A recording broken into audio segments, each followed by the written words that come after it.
TMP news channel के news studio में खुशामदीद रुख करते हैं सरगोदा का। हमारे deputy bureau chief Shahid Iqbal Khokhar की रिपोर्ट के मुताबिक वज़ीर आला पंजाब मरियम नवाज़ का पंजाब में जुलाई तक 27 शहरों में नए सहूलत बाज़ार कायम करने का फैसला।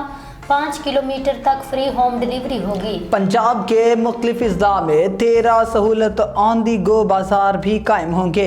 नए सहूलत बाजार में ओपन मार्केट से 40% और DC रेट से 18% कम निर्ख पर सब्जियां और फल वगैरह दस्तियाब होंगे। भक्कर, मियांवाली, पाकपतन, राजनपुर, मुजफ्फरगढ़, मंडी बहाउद्दीन, रावलपिंडी, अटक और जेहलम की तहसीलों में नए सहूलत बाजार बनेंगे। खानेवाल, फैसलाबाद, झंग, टोबा टेक सिंह, बहावलपुर, बहावलनगर, ओकाड़ा, सियालकोट, गुजरात और सरगोदा में भी नए सहूलत बाजार प्रोजेक्ट में शामिल हैं। लाहौर, जेहलम, बक्कर, रावलपिंडी, कसूर और फैसलाबाद की मुख्तलिफ तहसीलों में सहूलत ऑन दी गो बाजार कायम होंगे।